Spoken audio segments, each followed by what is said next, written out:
self-serving, persuasive talkers of everything and nothing. We are Conversation Con Artists. What's going on, people? It's your boy, Mr. On Point. And I am sick and tired of Robert Kelly. Oh, Lord. Also known as Calamity Red. All right. I guess we're going to be talking about Robert Kelly. We're going to have to talk about Robert Kelly. Well, you can find me on Twitter and Instagram at Mr. MISTER_on point. And I can be found at Red_Calamity. Also, we are still doing the listener letter portion of the show. So if you have a question you would like for us to answer on the show, you can send it to our Gmail account, which is conversationconartists@gmail.com, or you can find us on Facebook, Conversation Con Artists, and send us a message that way. But I think we're going to start with the poetry. Yes? Let's do it. Is it my turn to go first? Mm-hmm. Damn. Just do it. Nike. Oh, nigga. Okay, so this one's called A Love Note. And this is actually a poem that I wrote to myself as opposed to somebody else. So, I love you. Even on your baddest of days, all of who you are, even love your worstest of ways. And even when it's the wrong way down a one-way street, even as I watch you collide with all whom you meet, because I know that you don't always want to follow the crowd, and sometimes on your path conformity isn't allowed, and I'm proud because this wasn't always the case, and I prefer this version of you and not the one that would waste time trying to fit into a mold of a person you never were or ever would be. See, it's told that the road less traveled isn't always the wrong path, and if you can't love who you are, how can you have the audacity to ask that of someone else? You see, I've loved you all the time, but you didn't love yourself, which meant you couldn't love me. But I kept cheering for you. And with time, I truly hoped you'd find what I already knew. In this life, there'll be a few who love the person that you are, but never as much as I. Some may be close, but still oh so far. All that I need is for you to love me back. And let no one come between us. Let no one person have an impact on this love in purest form. This love that's honestly true. And if you forget, I'll be in the mirror to remind you. I love you. Okay. Snaps. Snaps. Mine is called Make You Forget. All right. See, beauty, my plan is to make you forget the past pain, and instead of that last rain, all you remember is the sunshine. I want you to remember what you used to let your heart say, and forget how that grass that was once green turned into a dark gray. How the sun was shining, but it made for you a dark day because you were overshadowed by another man's figure. And beauty, your shadow can't be seen while he's standing over you. I want our shadows side by side, or maybe yours inside of mine, but we'll exchange that position from time to time. And divine is what God made you, but he made you forget. Made you watch his sun set and yours will never rise. I don't want you to see the sun. I want you to be the sun, as I can't help but want your blinding light in my eyes. I'll make you forget that pain was ever a way of life, but more a simple illusion, as if it were a hand of sleight.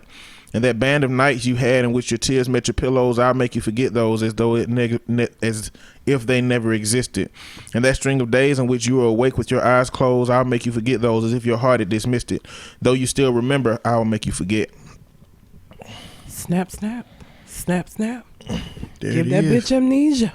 10 years ago. I don't even know when I wrote mine. Your comment, the first one on here. Is it?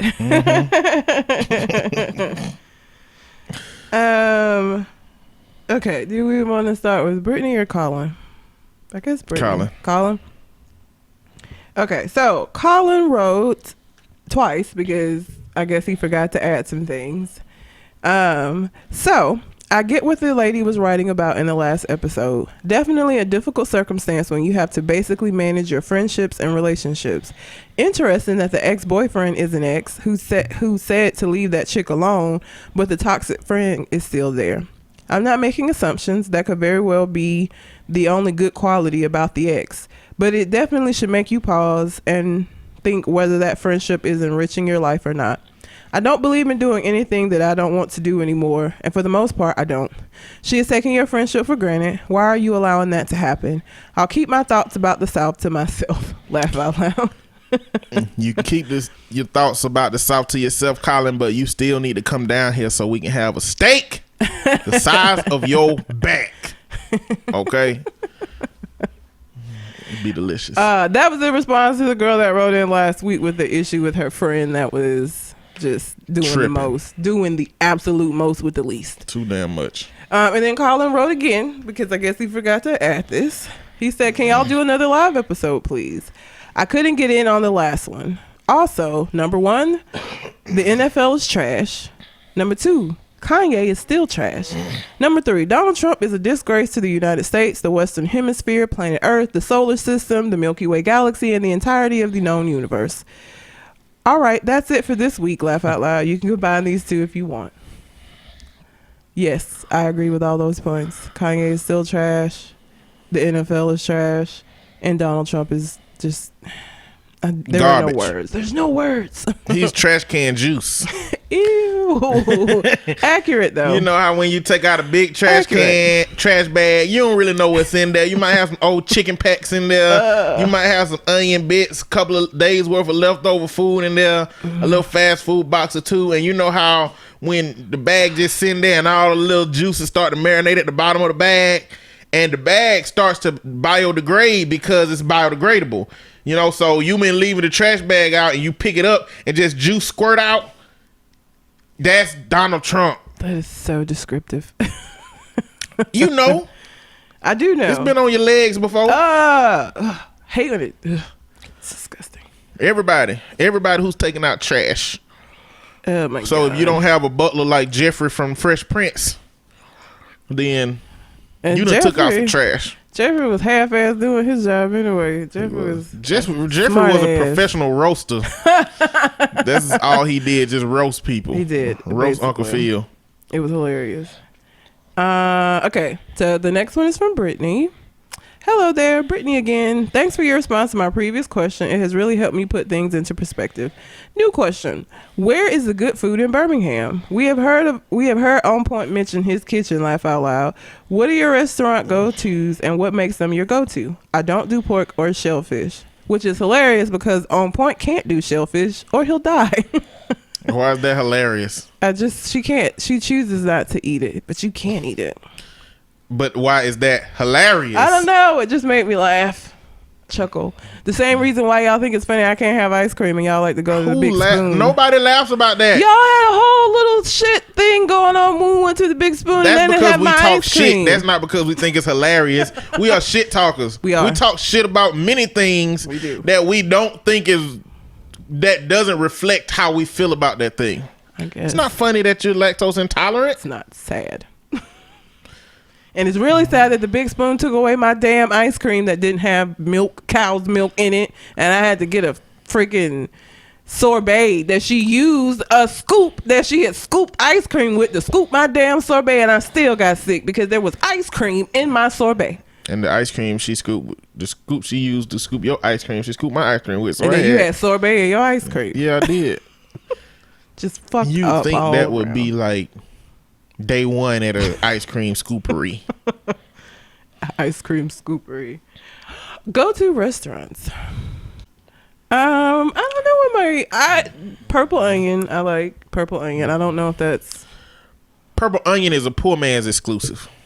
what. What does that mean?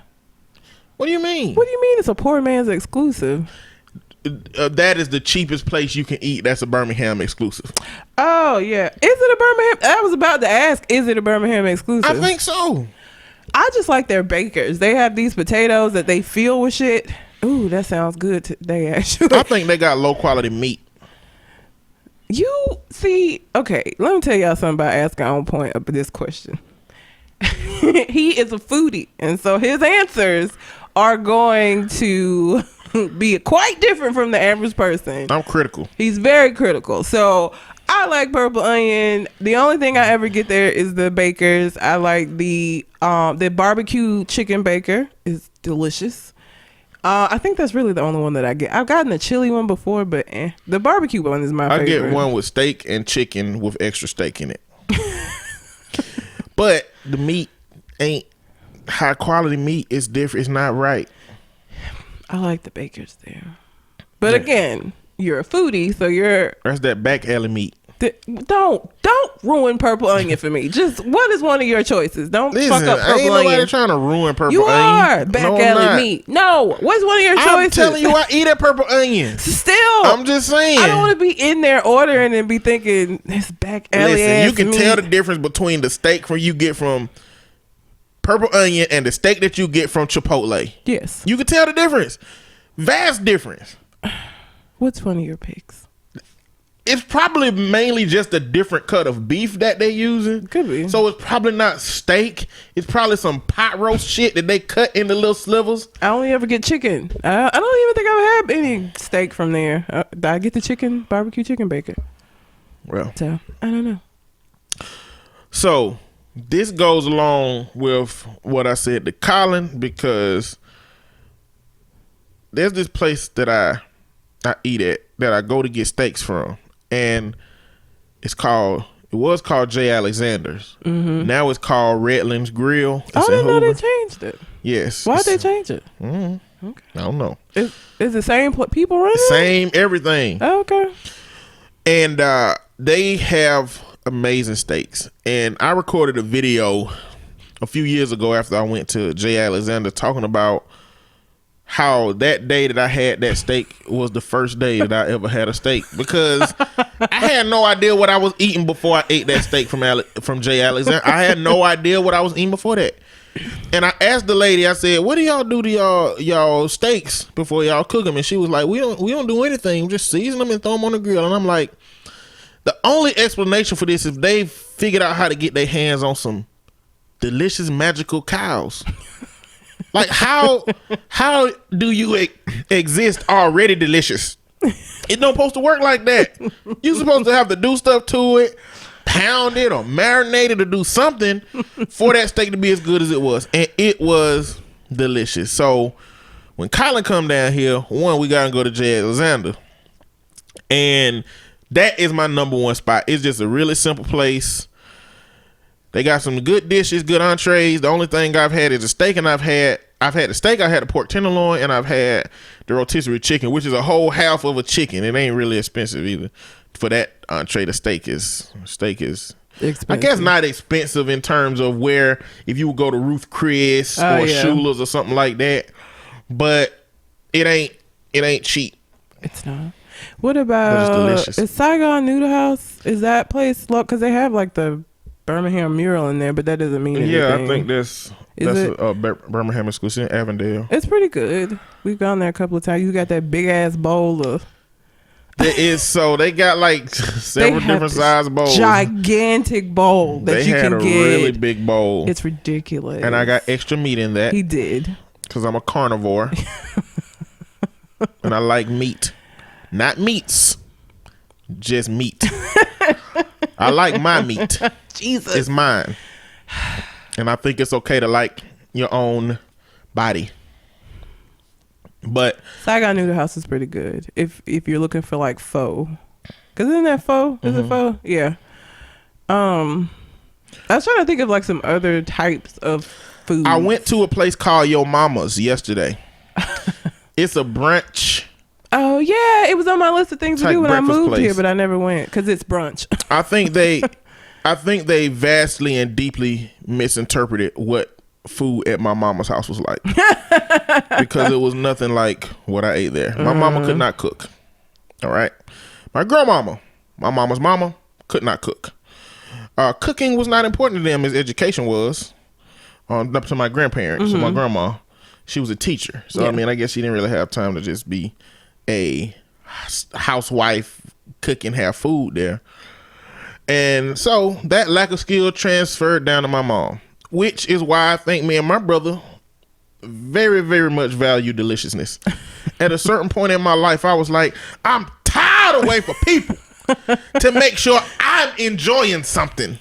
I'm going to take this into my own hands. And at 20, when I went to AUM, that's when I started cooking. When I first started college, I started cooking. And you know what I did? I had no sense of cooking at all. So the first thing that I tried to cook was chicken, fried chicken. I was like, fried chicken, if I can get this.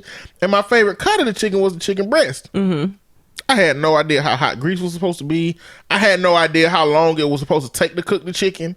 So I went and bought some chicken breasts and I floured them up and I put them in the grease, and the grease was too hot and the outside cooked really, really fast.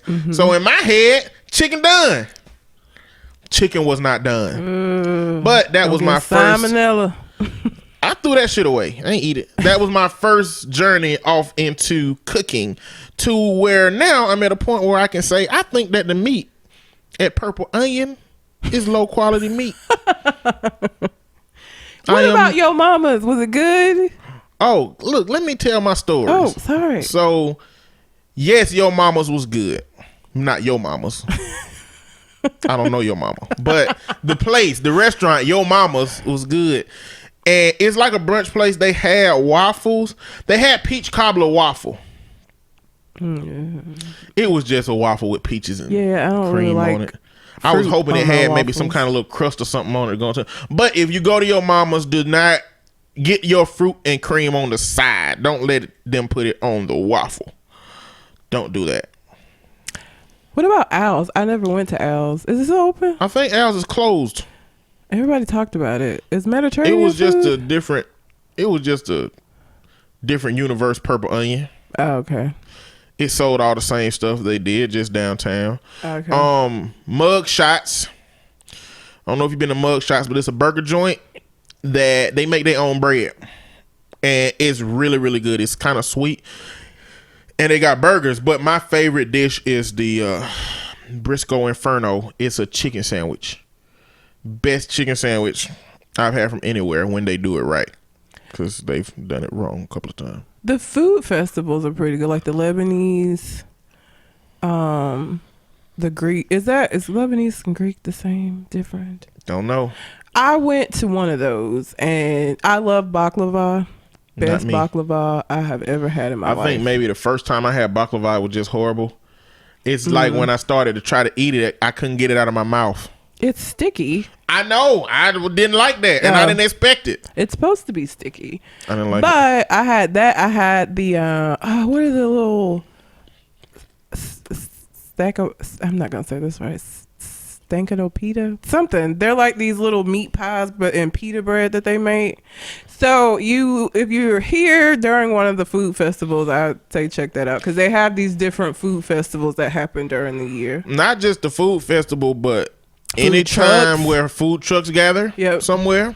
I think they did that Friday with the mayor. Oh, okay. They had a whole bunch of food trucks gather, but they do that all the time. They do for different stuff. And go to one of the when they have those exposés where they have a lot of food test samples. Man, you find some really good food. At them places. What? I regret not buying that pound cake when we were at Pepper Place. It was really good. You can go get some from Walgreens.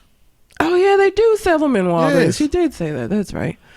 Oh yeah, go to Pepper Place. Pepper Place is like a lot of local Saturdays stuff. In the mornings around this time of the year. Yeah, you have to go before noon. Yeah, it closes at 12, but it have the local ice cream places. I think Big Scoop and Steel City Pops. Steel City Pops is over there. If you're like me and you can't have ice cream, Steel City Pops is local and it's delicious. They got all the donut places, Daylight Donuts, Hero Donuts. Hero Donuts is live. Like, go get you a donut from Hero Donuts. Let's see. They have a lot of people who bake. Like, they got this one dude who do bread puddings. They're good. He do bread puddings and cheesecakes, I think. Then they have the lady that do the pound cakes that Red's talking about. Fucking delicious. They have so good. It's a lot of good food over there that they operate somewhere in the city. Yeah, you just don't know where it is. I'm trying to think of somewhere else. Big Spoon is really good ice cream. Y'all love that. You didn't like this the last time though, the Fruity Pebbles, because they had Fruity Pebbles. So the first time I went to Big Spoon, it didn't have Fruity Pebbles actually in it. It just was like Fruity Pebble milk. The last time it was Fruity Pebbles in it, which gave off a weird texture with the ice cream. I don't think I'm gonna get it again if it has the Fruity Pebbles in it. I just don't know why it did have them in it once and it didn't have it in them the next time. It's definitely a different experience. I don't know what Cole got, because he didn't get Fruity Pebbles that time, did he? He got something else. No, I don't think he did. I don't remember what he got. I don't know, but Big Scoop is pretty good ice cream. I mean, they had a pistachio ice cream that was not made with cow's milk, and it was so good. And then I went back to get it, and pistachios are seasonal, and so they didn't have it anymore, and they didn't have another cream-based choice, so I had to get sorbet. The sorbet was good. They had like this sangria one, which is what I got. It was fucking delicious, actually. It really was. It just wasn't the pistachio that I wanted, but Big Spoon is pretty good. Steel City is good. They make good popsicles. I can't think of anywhere else. I don't know. Oh, they have these new places. You said you weren't interested in going because there's no meat. But I went with Cole to a place called Farm Bowl, and then they have another one that's on 280 called City Bowl. Basically, there are places that make these bowls that have like all kind of different fruits. You can get like a sorbet at the bottom, that you can get your whatever kind of granola, all these different add-ins, and they're really good. They really are. They have bee pollen, which I still haven't tried, because if you eat bee pollen, it's supposed to help with your allergies, apparently. Still haven't tried that in one of my bowls, but it's really good. If you're looking for like a healthy alternative. Herbivore's delight. I eat meat, but I like fruit and sorbet, and so yeah. So Farm Bowl or City Bowl is good for like healthier options. This is what I'm gonna say, okay? Anybody who is listening and who is in Birmingham, I will extend my kitchen to you. You give me at least 4 days notice. We gonna collaborate, come up with what the dinner plan is gonna be, and I'll cook something. I need some more fried pies. You ever made fried pies? You ever made fried pies this year? I can't find good peaches. Damn it! I'm not gonna use Walmart peaches in them pies. Well, I wouldn't suggest Walmart peaches, but like, Publix. or what about Pepper Place? They don't have peaches. I bought peaches 3 times from Pepper Place that tasted ass. Oh. And it made me think, if I was a farmer who farmed a whole gang full of peaches and they happen to not be good or not be very sweet, because we know that happens with farming. Mm-hmm. Sometimes they have whole seasons where their crop was just ass. How many peaches do you need to make fried pies? To make as many as I can make, probably about 6. Really? Okay. Yeah. So my coworker's dad has a peach tree, and she brought peaches last week. Those were the most delicious fucking peaches. And so he's having to get rid of, because you know they're ripe, and so you got to get rid of them now because they're just going to get too ripe. They were delicious. I'll buy some peaches from him if he He sells them. just needs to get rid of them. So I'm sure he'll give away. Actually, it's the one, my coworker that asked you about making some fried pies for her. Well, she can I'll supply do the it. peaches. I will be texting her as soon as we're Please done. do, because like I said, I just feel His like fried they pies are still gonna amazing. bring they peaches to Pepper Place to sell, even if they Oh, yeah, garbage. they will. And you know what? Those 3 people, they just weren't good. They weren't sweet. The peaches I made that you had them pies. Those pies were fucking I got amazing. those from a man on the side of the street that looked like he was racist and wanted to murder me. That's why I dubbed those peaches I got Old Man Murder Peaches. That's what those were. And they were delicious. They were fucking amazing. Those pies, listen, the whole reason that my coworker even asked you about when we went to Arts, Beats, and Lyrics and she was there, is because I think I had got 2 pies from you and I took it to work, and she just begged and I was like, no, I'm gonna eat this whole thing. And she was like, I just want a piece. I was like, no, because if I give you a piece, then you're gonna want more, and I'm not gonna give it to you. And she was like, no, it'll be fine. So I gave her a piece, and she ate it, and she was like, oh my god, like just no, bitch, I told you that you were gonna want more, and I wasn't gonna give it to you. This is my pies. Sorry. So yes, they were amazing. It just make me really reluctant to buy peaches from people that's smiling and friendly. I really want to buy peaches from somebody that I think might kill me or is racist and don't like me because of the color of my skin. That's how good the peaches were. Huh? Like I feel like a Klan's hood can fall out of his pocket, and I'd be like, you know what? I'm gonna take this basket of peaches, but I'm gonna go on about my way. Okay. Jesus. I don't know. I just, they were delicious. That's how delicious they were. But They were so good. Brittany, I extend my kitchen to you. Just holler at me. Let's collaborate on some deliciousness. Because ain't none of this shit better than my kitchen. Let's go ahead and get that out the way. All right. I'm still trying to find grits better than mine. Okay. I can't. Your grits will kill me. I'm still trying to find grits better. And your mama's grits were good, but they weren't better than mine. That's the first time I've heard you say a restaurant's grits were good. Yeah, they were good. That's surprising. They were good, but barely.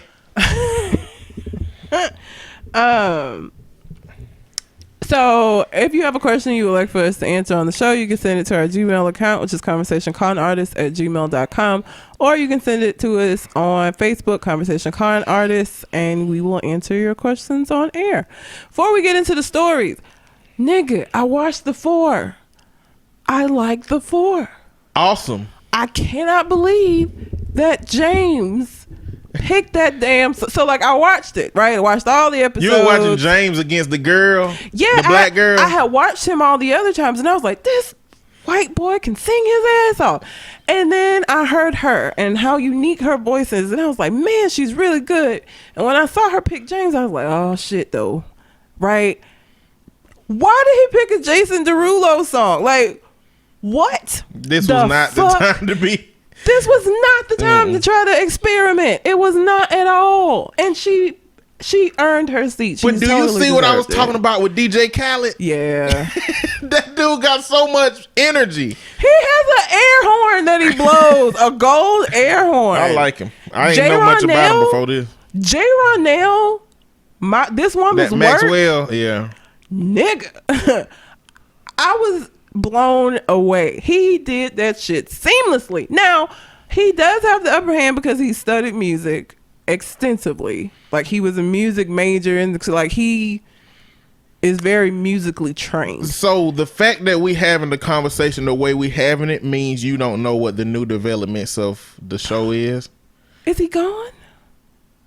I'm just gonna tell I'm you still to gonna watch it. I don't catch care. up with it, because they had a comeback show where people who done got removed can come back, and I think it done shook up the whole panel now. Oh, okay. I think James might be back, and I think, what her name, Whitney? Not Whitney, the one that was in the third seat with the red hair. Who took Allie out? The girl that can't sing that she took out before that.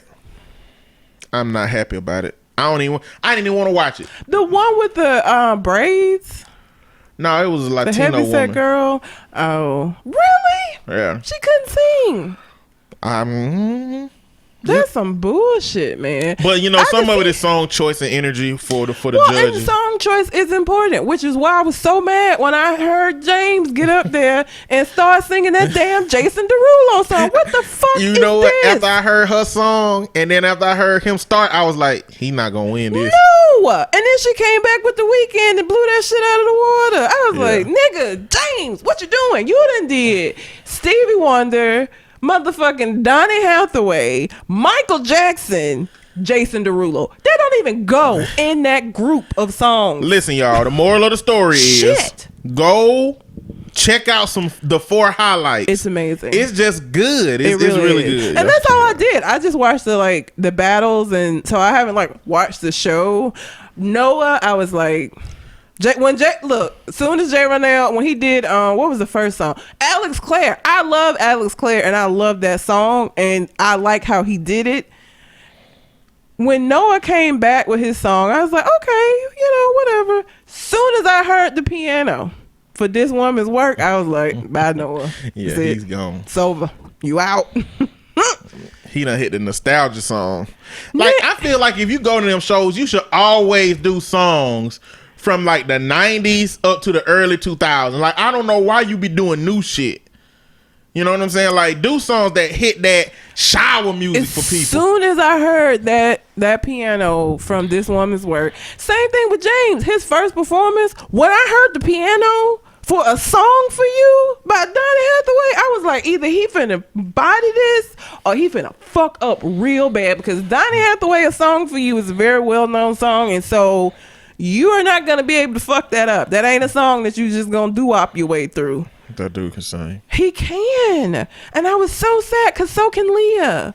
I really wanted them both to stay, but it's called The 4, not The 5. Damn. Yeah. It's good. Oh, old dude that sang "Creep" from season 1, Vincent. That motherfucker could sing too. That Impressed. Creep. I listened to that about 20 times. Oh my God, he did such a good job. He did. I love his tone. He just has a really good tone. But yes, go watch the 4. It's great. I'm gonna mention one thing about the 4 before we move on. Shariah J. I think that not only are they competing with her rapping, but they also competing with her cancer. Yeah. I think they really reluctant to take her off of the show because of the cancer. I'm not nothing against. I mean, she's really having a challenging time, but they make sure that dialogue is heavy in everything that she talks about, and that the judges continue to mention what she's going through. And I think that make it hard for people to vote her off. But because I just don't know. I guess that makes it hard to have a rapper on the show because none of the singers challenge her. She's only been challenged once, and it was another rap artist, wasn't it? It's a girl named Lil Bree that challenged her. I want somebody else to have her seat because Yeah. I I don't know why she up there. She definitely ain't gonna win if the 4 gotta compete against each other. They do, yeah. Yeah, she not gonna win. No, because what's that girl name? The one that won last year, Evie. I don't know. She did like Tina Turner, Rolling on the River, nigga.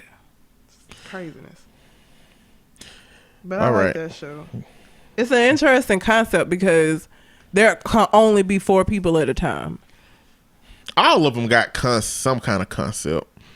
The voice is you don't use your eyes. You got to turn to see who it is because sometimes how a person look plays into your bias about how you. Yeah, but I feel like on The Voice they have so much more time to show. Like I feel like on the 4, you one song away from leaving all the time. So like every song choice matters. You have to go and give it everything every time because it's only 4 chairs. And the voice is about choosing a team to be on so that you can be coached into how to win. And I think you just come to the show with your own specific skills with the 4. And I think that the people at the 4 are much higher caliber of artists than people on The Voice. And it's much higher caliber than people on like America's Got Talent. Even watch. I thought you was going to say American Idol. American Idol, actually, I mean, they got good people. I just do not like Katy Perry. I just don't like Lionel Richie next to Katy Perry and they both judging. Anyway, let's move on. We just fanboyed and girled all over that damn show. But it was amazing. But y'all should watch it. I'm going to start off with something funny because so a woman in Tennessee, okay. Nashville to be exact. Nashville, Tennessee. Was very upset. Her name is Shamika House. That's important. The name. Shamika House. Yes. So Shamika was quite upset because she was not invited to a house party. Okay. So she showed up to the party and was like, ranting and raving about how, they didn't invite her and they didn't let her in. And Shamika was like, you know what? I'm going to burn this motherfucker down. Right? In anger. Shamika went to her car, got some lighter fluid, and actually set the fucking house on fire because she didn't get invited to the party. Do you know how insane that is? It's ridiculous. First of all, her last name being House, it's not spelled the same. It's HOWSE, but still. Her last name being House, and she set a house on fire because she didn't get invited to a house party is just really funny. Irony. This is what, from my perspective, it teaches you. You don't know how. You just never know what's gonna draw the crazy out of somebody. You know what I'm saying? Like, that should be a really, really thick line between I didn't get invited to this house party and I'm about to commit arson. Like, I don't know why those things should not be close. No. So. She was an arsonist anyway. She's an inner arsonist. And we were just waiting to figure out when the hell she was going to burn something down. Jesus. And she did. People was in it. Yeah. Did anybody die? No. When fires happen, the way people die is getting trampled trying to get out. No, they didn't. But I think about like when people say stuff in anger that they don't mean. Like you say shit like I'm gonna burn this motherfucker down. Like most people don't mean it. They're not prepared. You understand that she brought lighter fluid with her. So when she got in the car, she was like, if they don't let me in this motherfucking house, I'm gonna burn the shit down. She was prepared. She didn't leave and go get lighter fluid and come back. That shit was in the car ready. Lighter in the car ready. Like she already knew what she was finna do. That is insane. But that's the crazy thing. Like, did she go back home? Or like, did she just have gasoline in her car just for whenever she decided to burn some shit down at some point? Oh, Jesus. Yeah. I don't know, man. My brother used to be like a little pyro when he was little. Oh God. Got the worst ass with my life because he was putting bunny rabbits in the heater. What? Catching them on for like stuffed animals that my grandma had on the bed. Jesus. Okay. Oh yeah, not actual You just rabbits. said bunny rabbits. It was a stuffed bunny rabbit. I was like, why is he saying this so calm? Like, I wouldn't have called him a horrific. pyro. I would have called him a sociopath. Bunny rabbits? Oh my God. And stuffed bunny rabbits. And my Stuffed is important. my cousin came in, saw us. We got beat to sleep, all of us. And I don't know if it was because it was nighttime or if the potency of the whooping just literally took the energy that we had left out of us. I don't know. Probably a combination of both. Jesus. Combo pack. I never got beat to sleep. That's We got beat I to got sleep. beat up out of my sleep, but I ain't never been beat to I've sleep. been beat to sleep twice. I don't know what I did for the first one with my mama, My God. but I got beat and I woke up almost ready for school the next day with crusty eyes. And I got beat after school. I don't know what happened. I don't remember what I did. She probably beat some memory out of my ass too. And then that time with my grandmama, and she came in there with the belt, and she said, "I'm a mean devil from hell." And then she whooped our ass to sleep. I don't know. We bring that up to her. She don't remember. She be like, I wasn't always saved. I mean, again, there is not a thin line between not saved and I'm a devil straight from hell. Like, you shouldn't be at that point, Grandma. Oh my God. Woke up and ate breakfast. Like shit didn't happen. Wow. I don't know. All right, y'all. We got to do the fuck something about Florida. Cut it off. You remember that old Bugs Bunny cartoon where he just took a saw and sawed that shit off and let it float away? Just let it float away. Float away. Marquise McGlockton was shot and killed by Michael Dreschka because he was arguing with his girlfriend over parking space. So, woman was parked in the car while her husband was inside. Oh, angry white dude ran out. Hey, parking spot. Why you in my spot? And the dude came out and just saw this man going off on his woman, and he came and pushed him. Just pushed him. Yeah. Now, because he wasn't looking for that push, he lost his footing, fell to the sidewalk, immediately pulled his gun out of his back pocket and shot that man in the chest dead. What the fuck kind of overreaction shit is that? Your first inclination is to get your gun and shoot somebody who pushed you? Well, this is what happens when you live in an environment where the culture creates protections for when you do shit like that. So one, our society as a whole creates protections for gun owners who at sometimes can get aggressive or at sometimes can have a subjective understanding of what's going on. But that's not to say anything about, gun ownership being a problem. But Florida, the culture of Florida, their stand your ground laws. I'm so sick of that fucking stand your ground shit. Has created a really, really, really big situation in this. Now, let's talk about stand your ground for a minute and just self-defense in general. So I think what most of us know about self-defense laws is that the person who is defending themselves has a duty to retreat, which means if it's a way for you to escape the threat, that is your duty first. If Yes. somebody come at you with force, you can't just harm them. You got to try to escape. Now, if the harm still continues to come after you, then you can respond with force. But these things have to be proven in the court of law. So, about 25 states have stand your ground laws. And wait a minute. Yeah, about 25 states have stand your ground laws. And stand your ground laws pretty much just mean that you have the right to meet force with force. Mm-hmm. You know, you don't have a duty to retreat. Now, what makes Florida's laws so bad in this situation is that Florida has like 3 reasons why this shit keep happening in Florida. It's because first, the law straight says you don't have a duty to retreat. So it's saying you don't got to try to run. You don't got to try to get away. You can just be ready to attack with force immediately. The second one is the state laws provides immunity from criminal prosecution.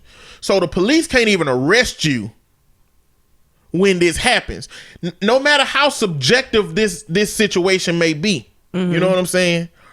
And the final one is a recent change in the law in which the burden of responsibility to prove what happened falls upon the state. So normally, if I shoot somebody, in most cases outside of Florida, I have to prove that I had a reasonable fear and that the threat. But in Florida, the state has to prove that you didn't have a reasonable. Exactly. Yeah. So it makes it really easy to get away with this shit. But the problem is because the sheriff who came about this situation said the law is clear. You know, with stand your ground, this is what happens. But it's not clear because when applied to people who use the stand your ground law as defense, 75% of the time it work if you're white. 55% of the time it work if you're black. So the law clearly is not applied the same way when it comes to racial considerations. Mm-hmm.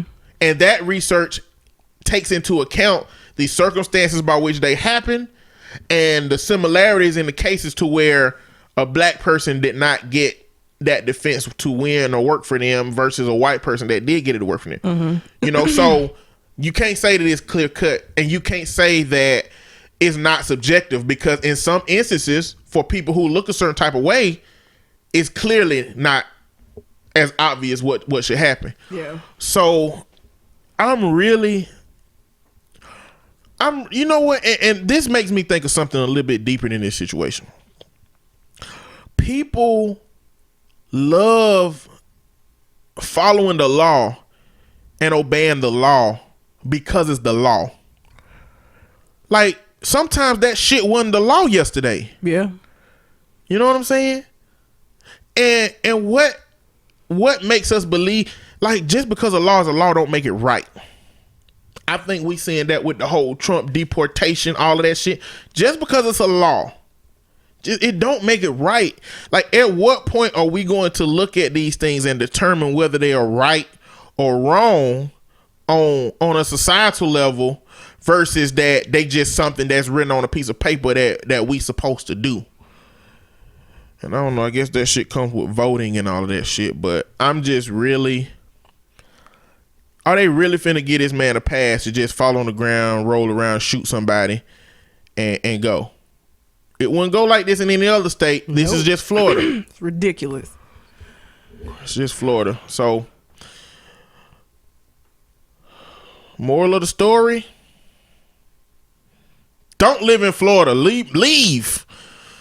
Don't commit no crimes. Or if you black, just chill. Don't push no white mans on the ground that might have a gun on them. I'm not an aggressive person anyway. You know, I would probably just run up in between the middle of them and just find out what's going on. Mm-hmm. But that's just me. I'm relatively docile, you know. But it's crazy. We can't even be the same level of mad out here. Nope. And I doubt any black person in that situation would have rolled on the ground, pulled out a gun, and shot a white man in the chest. And that's the culture. And when I was talking about the culture of the environments, that's the culture of race. White men in Florida, they know they protected in many more ways than brown people are. Mm-hmm. I mean, the whole country know it. And not only that, but they have reports of him arguing with people about that parking space, being aggressive, reportedly saying that he was gonna shoot people over a fucking parking space. Like, somebody's life is worth less to you than a parking space. This man got killed in front of his wife and daughter over a parking space. And for coming to their rescue because some man was harassing them outside of the car, doing what he was supposed to do as a husband and a father. Like, why the fuck you fucking with my family? I just wish there was some kind of simulator that existed. You know what I'm saying? Where you could put different races and different people in the scenario.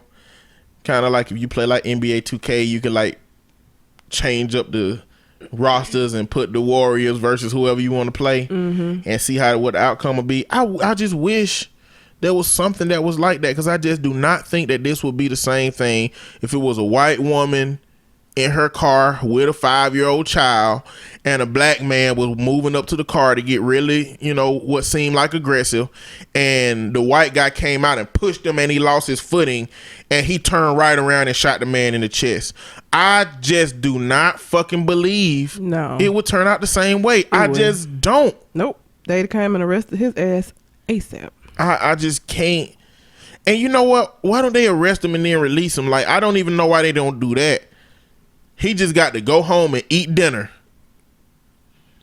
Hey, honey, shot somebody in the chest 3 times today. Pass the pork roast. Yeah, like, this shit is getting old. It's like, it's getting so old that I've become desensitized to it. For some point, I've become desensitized to it long ago. But I'm just over it. I'm tired of this happening.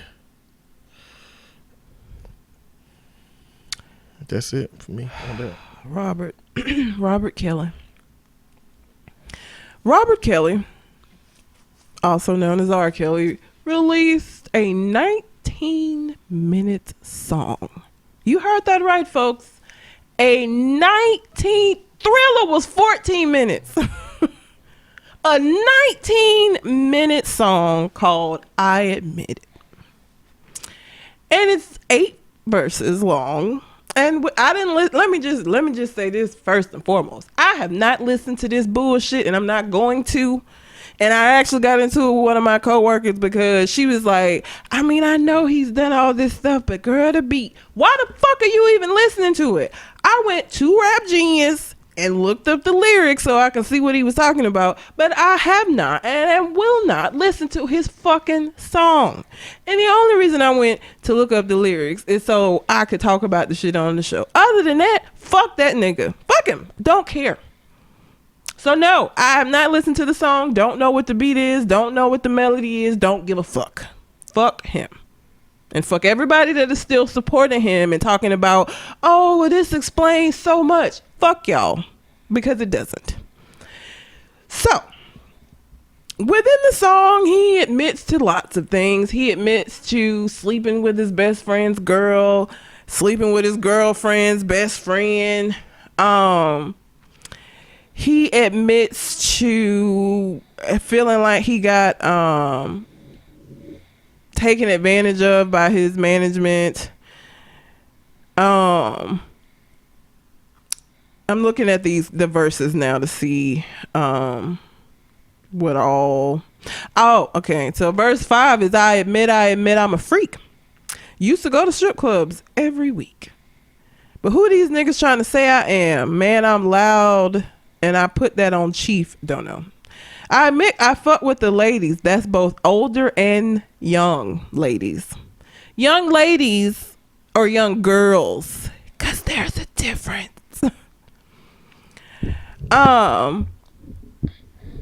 he doesn't, basically he just says only God can judge me and y'all pointing your finger at me, and he says something very briefly about Aaliyah, talking about, oh, she said, what about Aaliyah? I said love. She said, what about the tape? I said hush. What? That's the tape? That's your response to the tape, is just hush about it? That's not an explanation. He goes on to talk about how he has dyslexia and how he can't read and how hard that was for him, and how he had to get help with writing his songs. And now I admit a family member touched me from a child to the age of 14. Let me just say this, because that's the line, that's the part that everybody is using to justify his fuck ass behavior. If you don't know that there are millions of people walking among you who have had sexual abuse histories, that are not out here with sex cults and are not out here molesting children, like, that is not an excuse for anything that he has done at all. At all. Because if it was, every single person who's ever been molested would be doing what he's doing. That is what he chose to do. Now, is it fucked up if he was actually molested? Because I don't know that I feel like every time R. Kelly get in trouble, he come out with some inspirational ass song where, asking for forgiveness and shit. Like, every time something comes to light, most of the inspirational songs he has written in his discography were written after some kind of bullshit. So maybe he was, maybe he wasn't. Even if he was abused, and that is fucked up, it absolutely is. Whoever did that, whatever family member it was, I hope there's a special place in hell for them. But that does not mean that you have to go on and victimize other folks proudly, continually. Fuck him and fuck this song. R. Kelly, too little too late, brother. All right. And if all this were true, there's moments in his life that he could have addressed some of these things. I don't believe it's all true. I don't either. I believe the bullshit is true. I don't believe the molestation thing. I don't know why. I just don't. Verse 7. What's the definition of a cult? What's the definition of a sex slave? Go to the dictionary, look it up. Let me know. I'll be here waiting. That is a line from this stupid ass song that people are listening to. I was trying to avoid it. And I was listening to the Breakfast Club, not knowing what they was gonna have in the rumor mill, and then boom, R. Kelly, and I cut it off. I was like, I don't want to know. I don't want to be a part of it. But I was having a conversation with my friend, and we've had this conversation on the show several times, and we're gonna have it again. How? Because I have some new thoughts about it, I guess. What do you do when somebody you value does something bad? We've talked about that before. We've talked about yes. that. And I'm at a point where it's like, so I got R. Kelly songs in my playlist in my shower. Mm-hmm. And when I say in my playlist in my shower, I don't mean music I'm playing. I mean songs that I literally been singing for like 20 years when I'm bathing. Mm-hmm. You know what I'm saying? And some of them I just sang them unconsciously at some point, in my life. And R. Kelly songs is in that. And so it started to make me think, am I supposed to really be unwinding everything that the stuff that I've watched and consumed and listened to? Am I supposed to be unwinding parts of myself because of that? I don't. That's what I'm saying. And so, like, the Cosby Show, did what it did for me. It became interwoven in the fabric of my existence. Mm-hmm. I am not interested in going back and assessing what that means for the things that I consumed, because the person who developed it was problematic. And so I just don't think that you have to abandon the core of what that person gave you before they became problematic. I think you have to acknowledge after they become problematic that they've become problematic, and then not consume any more of that thing. I can't even listen to his songs anymore. Like, and I have songs that are on my playlist. I do, but it's like when I hear them now, I just feel icky because now it's like, was he writing this about some little 12-year-old girl? And like, R. Kelly, for me, I'm not even an R. Kelly fan like that. No, I'm not even. So not listening to R. Kelly ain't really a challenge for me. And that was another thought I had because I was thinking about the NFL protest. Mm-hmm. My cousin sent out the fantasy football stuff. Mm-hmm. And I was like, oh shit, I hadn't thought about this. You know, because I can't participate in fantasy football and be an advocate for what's going on with football. But I'm not a football fan. I already don't watch football. Mm-hmm. So I can't take credit for protesting. Yeah. I'm not protesting. I'm not boycotting. I'm just doing what the fuck I do normally, which is not watching football. If I took credit for protesting or boycotting, that would be taken away from people who it's hard to do that for. I can't take credit for that. But I did tell my cousin, I was like, I don't think for my sake of social justice that I can participate in the fantasy football. Like, I can't be talking to my friends who legit ain't watching the NFL this year and telling them that, you know, I got a fantasy football team. You know, so I'm not going to participate in it this year. Fantasy I don't fantasy football uses all of the real players and it uses the stats that they have from the season to apply to your game. Okay. So you have your little mock draft to get who you want on your team, and their performance determines how many points you get. So I wouldn't have to keep up with the NFL actively, but I would actively be supporting some of the poppycockery because Dak Prescott, which we're going to talk about in a minute, he's like, I'm supported. And somebody in this league gonna have Dak Prescott on their team, and I don't want him to be on my team. We gonna talk about him. He gonna have the most points if I put him on my team. So I don't need them kind of conflicts for people I ain't really agreeing with. So I was thinking about that with R. Kelly. I'm not a big R. Kelly fan, so I don't really care. The biggest one for me was Childish Gambino. We had that conversation. Yeah, we did. You know what I'm saying? And it's still conflictual, but it's really it's not. It's really a hard line with R. Kelly because, yeah, he's singing about girls, so I could dismiss that easily. And is with, you know, Bill Cosby is like, man, he raped 45 women at least. Like, it's easy for me to be like, yeah. But it's hard for some people when it comes to somebody like Chris Brown.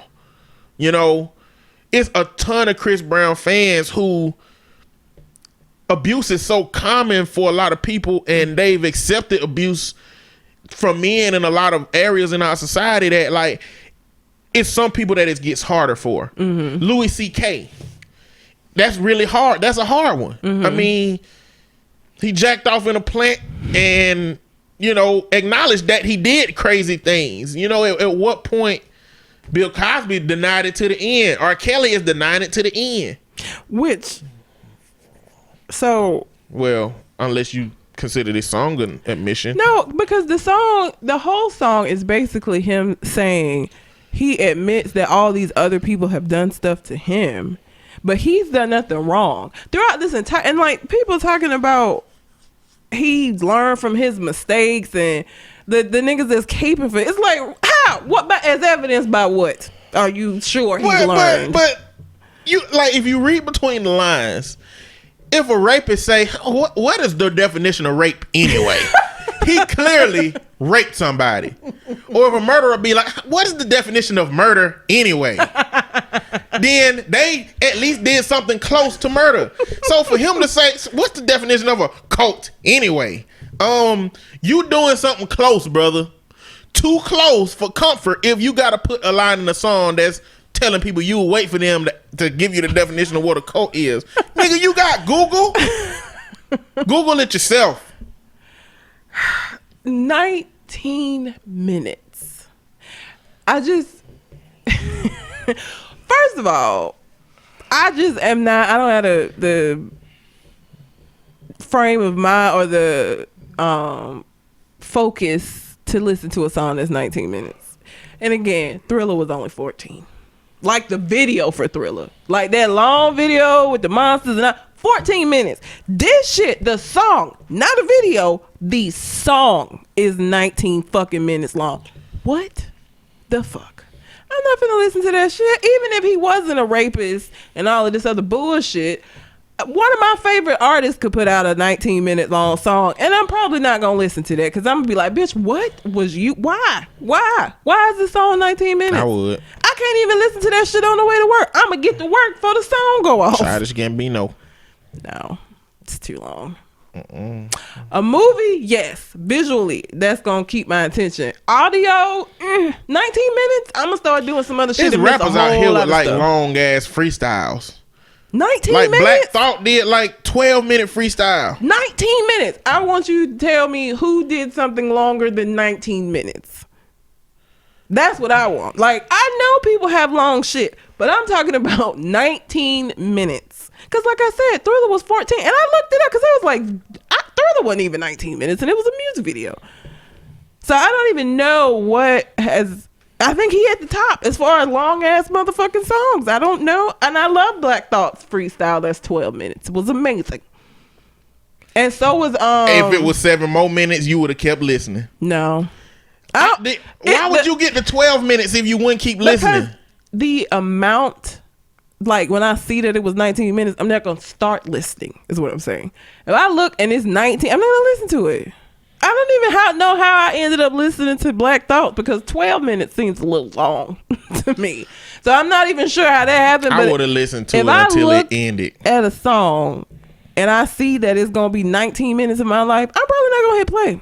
You're not even going to get an opportunity to capture me and I listen for the 19 minutes because just seeing that timestamp is going to make me not want to listen to it at all. 19 minutes of him blaming everybody else except for his motherfucking self for the shit that he's done in his life. And then got the nerve to call the song I Admit. You didn't admit the shit. You blamed the person who molested you. You blamed your managers. You blamed your friends. You blamed girlfriends, parents. You blamed everybody in your life with the exception of the nigga in the mirror, Robert. So fuck you. Fuck everybody that's still supporting you. I don't care. I'm not listening to the song. Don't give a damn. Only reason I looked at the lyrics was for the show. So now, I want to let you know I did not Google long freestyles by rappers because I came across this mumble rapper, but he can freestyle because most of the mumble rappers don't freestyle, and he did a pretty decent freestyle. And you could tell it was off the top. But on Tim Westwood TV, he did a hour freestyle. What? Yeah. Who? See that shit there? When I see that, I'll be like, he's thinking I wouldn't watch it either. I wouldn't watch all of that either. Don't get me wrong. But I'm just saying it exists. Jesus, that's just too much. I just don't care about any topic enough to listen to you talk about it. You know, freestyling ain't like a topic. It switched from topic to topic to topic. That's like Black Thought freestyle. It was coherent and went in a direction, but it wasn't on the same topic. What is that song where they go through the alphabet? What is the name of that song? It's a bunch of rappers that got a little alphabet gimmick. No. Like A to Z. Talking about Papoose? What? No. Because Harry Potter showed that he could rap it on... I don't know. Papoose got a song. It's called... I don't know what it's called, but he pretty much go through the whole alphabet. It's interesting, but...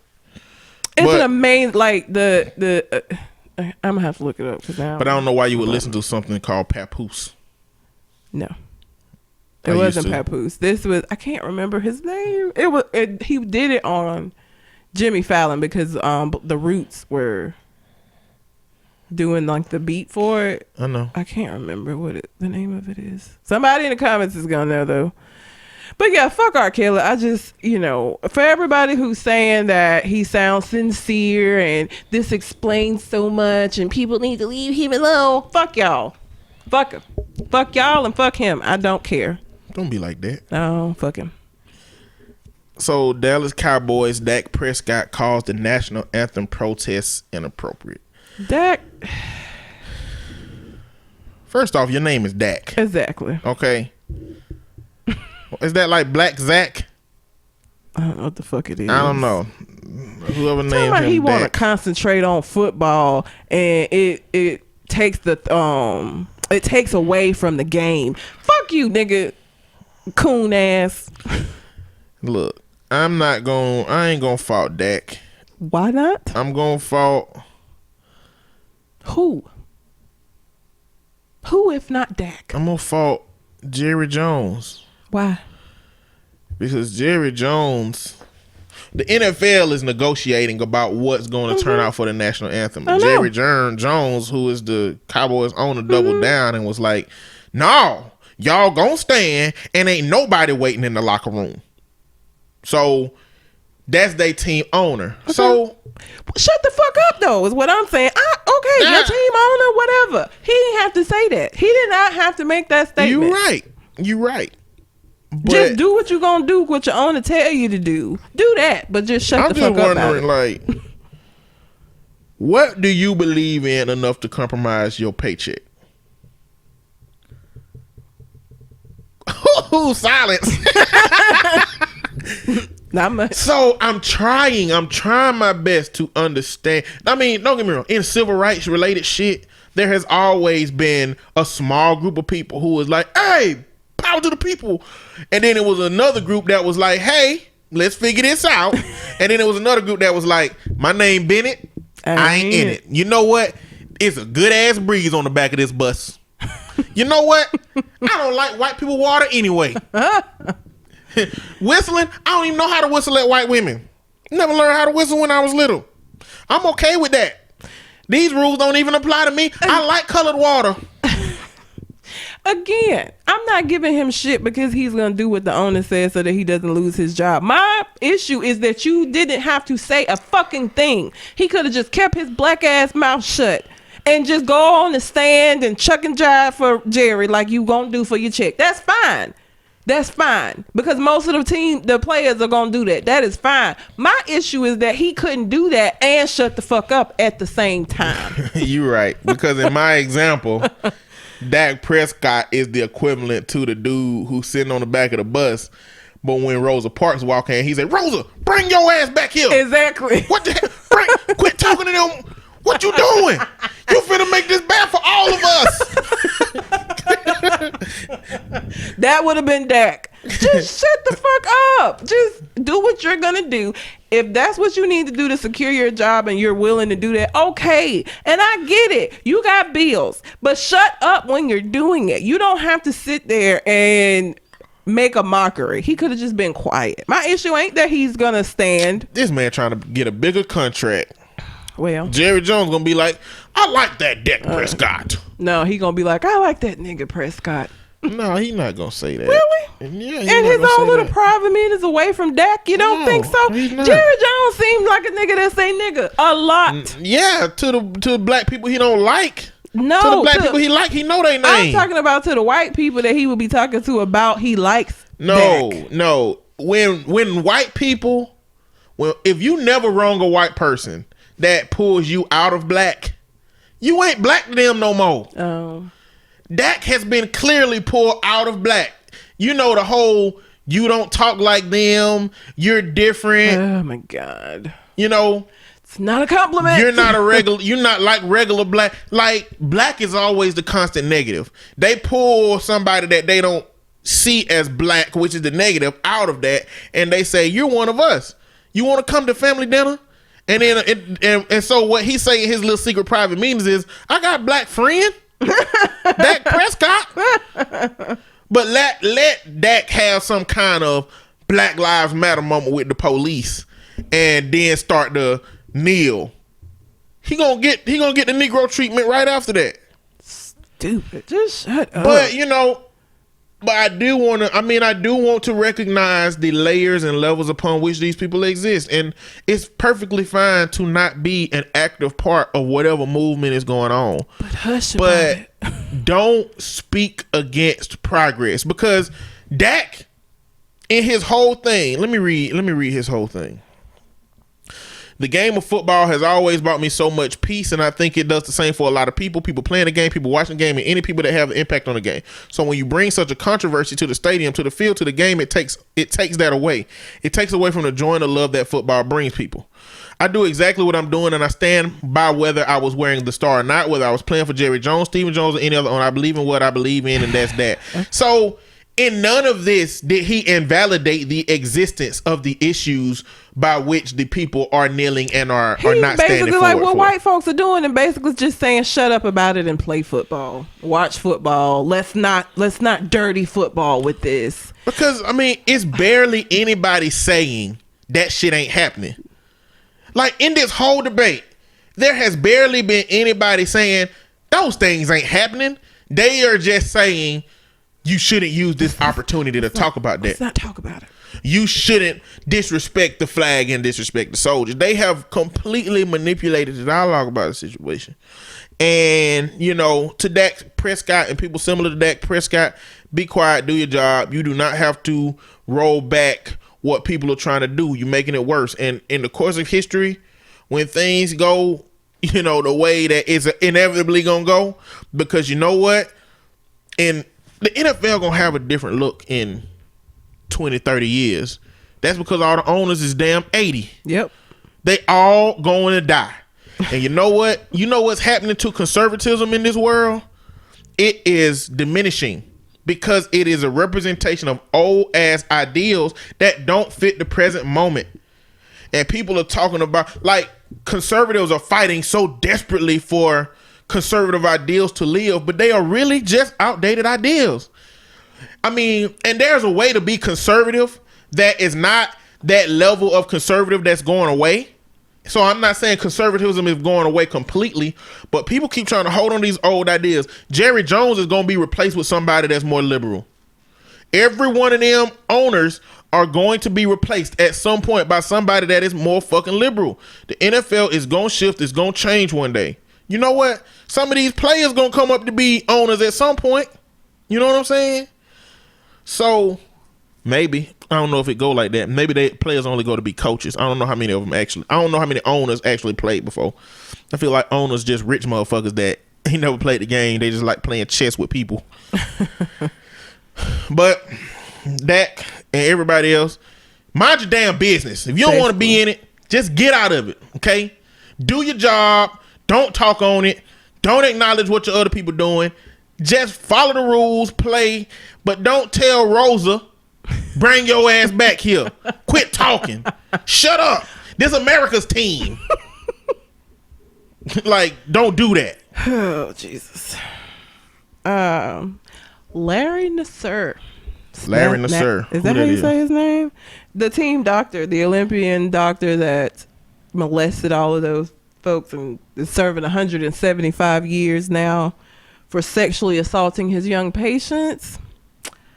So they put him in General Pop and didn't go too well for Larry. Larry got paws put on him. Larry caught these hands. Of course. Which I don't know why anybody is surprised by that. So now his lawyer has filed trying to get the judge to reassign. Trying to get the judge in his case reassigned so that hopefully he can get a lighter sentence. Why would they give him a lighter sentence? Because he claims the judge in his case was biased and already wanted to find him guilty. Okay. He did have sex with them girls? Yes. Or molest them. And he in the federal prison, so let's see. Soon as he got put in General Pop, he wasn't in there 24 hours before they whooped his ass. Listen.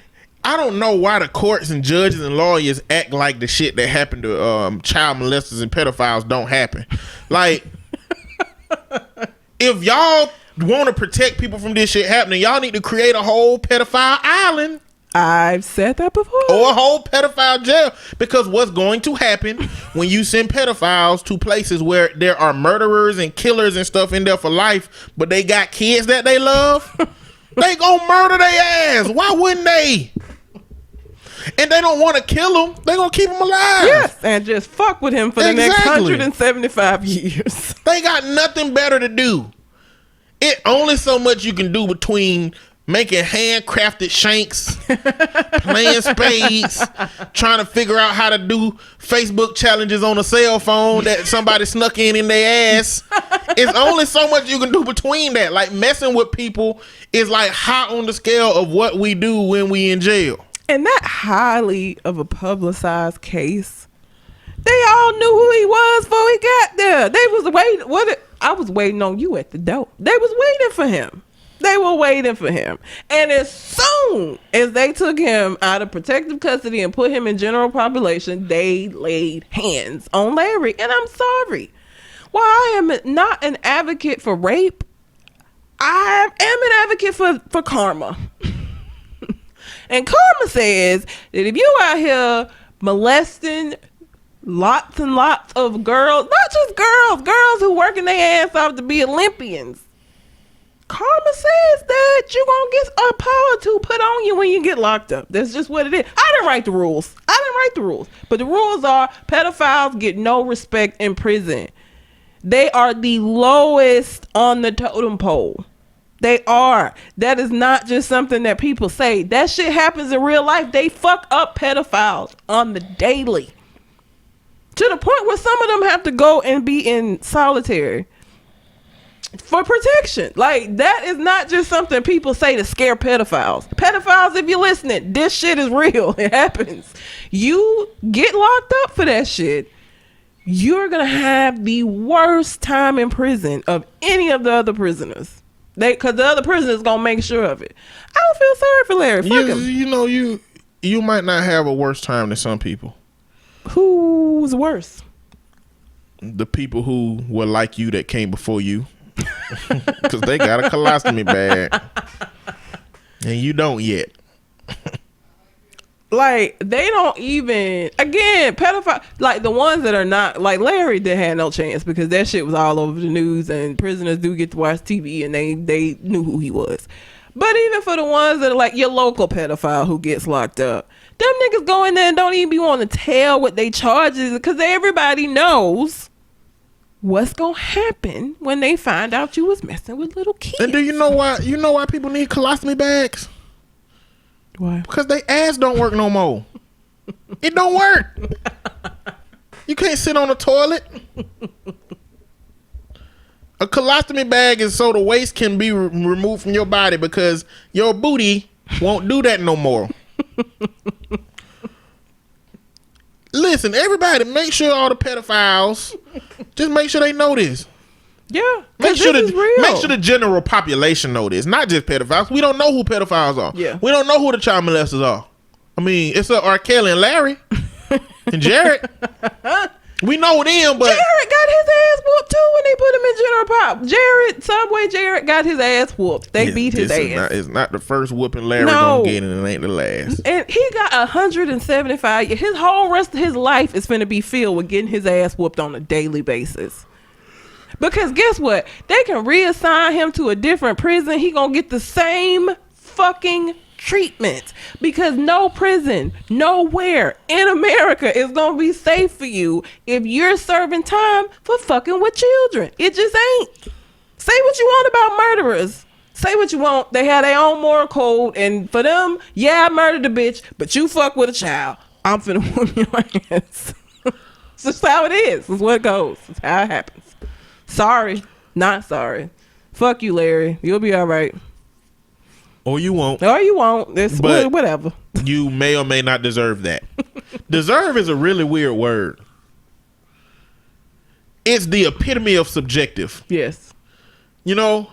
Yeah. Whether you believe you deserve something because of something you did, or whether you believe somebody Larry deserves what they did. Absolutely doesn't believe he deserves it. Yeah, but Larry Love was touching on kids for years and I got attitude because people touching on him. This what you like, Larry?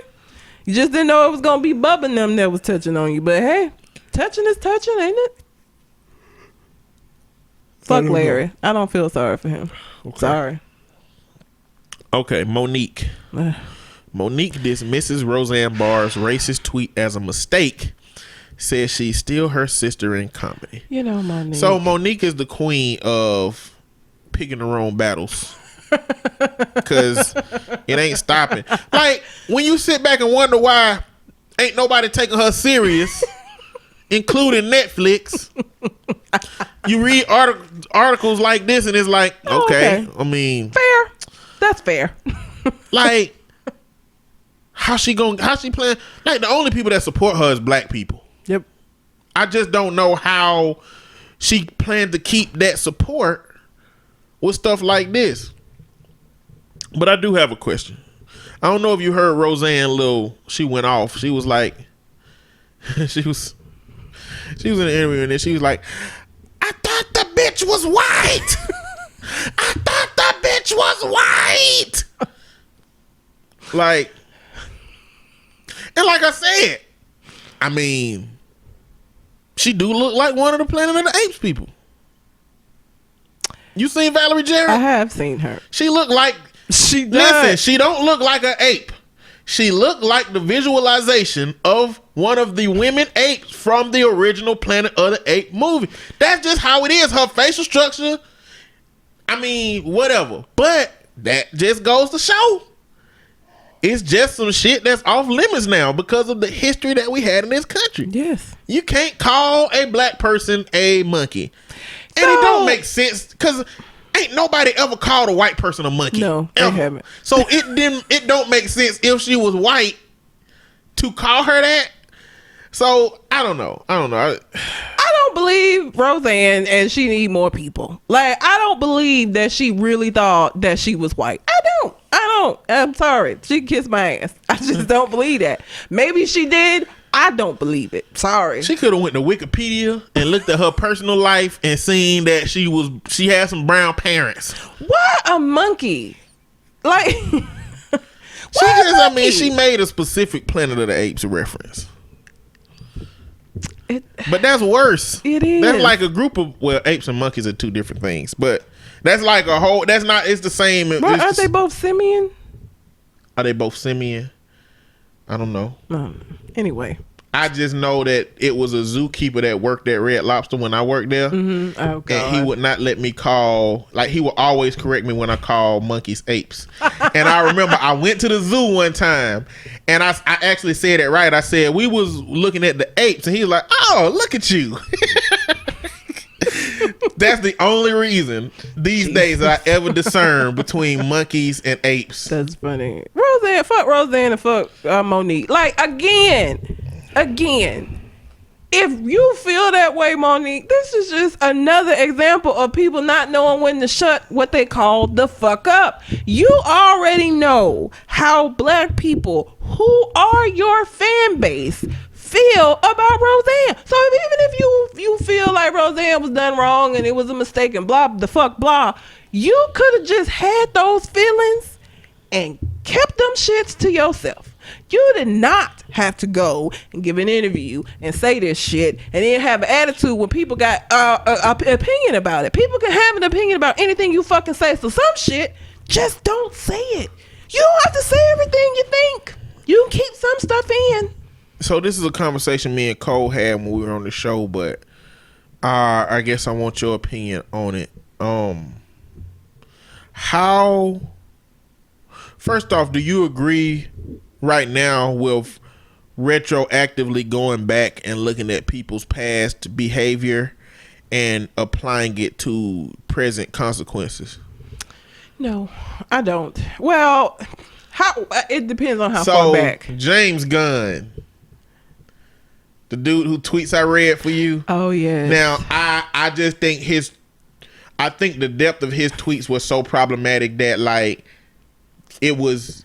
Yeah. He probably needed to be split ties with because his tweets could have been the indicator of a sexual or pedophile abuse at some point. Yeah. That was like hardcore serious. Yeah. But like some of this other stuff that gets brought up and people get in trouble about, I just don't know that, because it's not an indicator of who they are. And I do believe people have ability to grow and change and come to understand, especially when you're young. You do a lot of stupid stuff. So not necessarily, unless it's something like James Gunn. It's some extreme shit. Yeah, that shit, like, that was horrible. It was really bad. I'm still in shock because I hadn't read the tweets.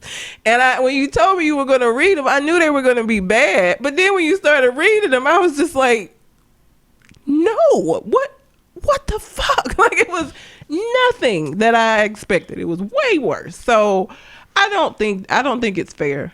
I don't. Unless again. So I guess so what you're saying is, I'm just gonna take this. You think that if their current way of existing does not reflect what was said previously, then it shouldn't be used to retroactively create consequences for the person today. Yeah, because I couldn't be a therapist if I didn't believe that people were capable of changing. Like, just because there's so much that goes into how we believe and feel when we're younger, as opposed to when we didn't live life and got a better understanding of some shit. So, because I do believe people have an ability to change, if their current behavior is not showing that shit is who they are, then I don't know that it's fair to apply it today and discount all the shit they've done from that point forward. Like, from the point that they did that tweet that was stupid to today, 10 years ago. I don't know that that's fair, because 10 years is a long time. But I mean, on the flip side, we also don't know whether they have changed or not, or if they are different or not. Well, and I said, again, if their behavior and tweets and way of thinking, as evidenced by what we can see, don't reflect that. But again, with James Gunn, that shit was just so... you work for Disney, my nigga. Disney. All about the children. That was disturbing. That was very disturbing. So unless it's something like that...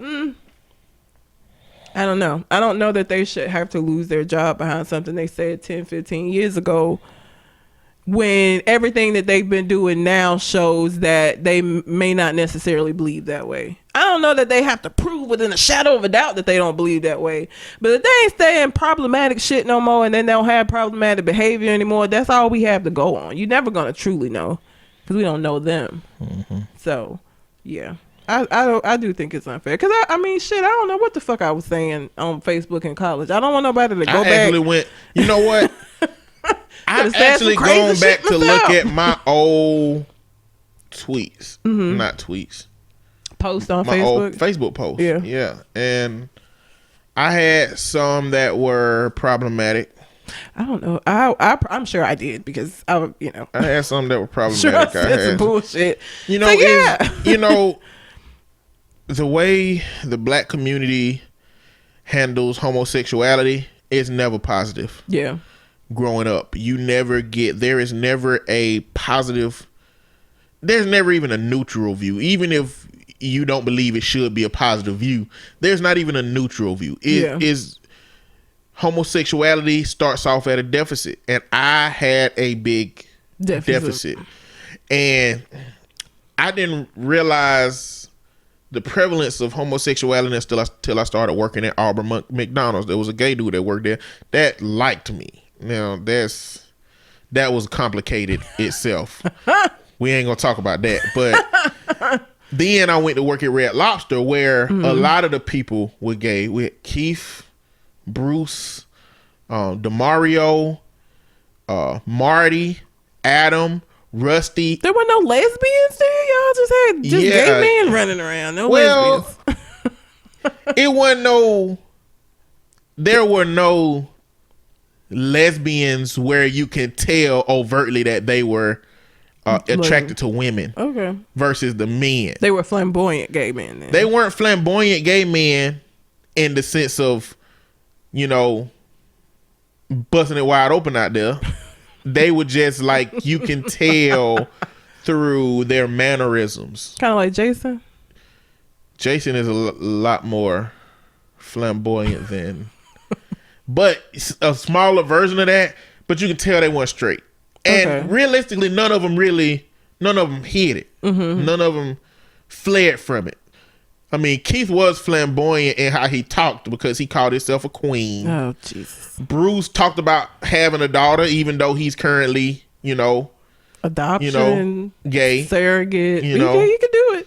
So, I mean, he was, at one point he was in a relationship with a woman and had a kid with her, and, came to live in his truth one day. Jesus, if you're listening, we both know that I am not mature enough to handle somebody marrying me and having a child with me and then living in their truth. Lord, just don't do it. Just please.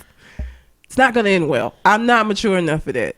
I would lose my fucking mind. Practice. I ain't finna practice shit. No, you just need to live in your truth. Don't bring me into your confusion. Well, listen, you want to live in this utopia, okay, where men live in their truth and they don't come after you. But you know what?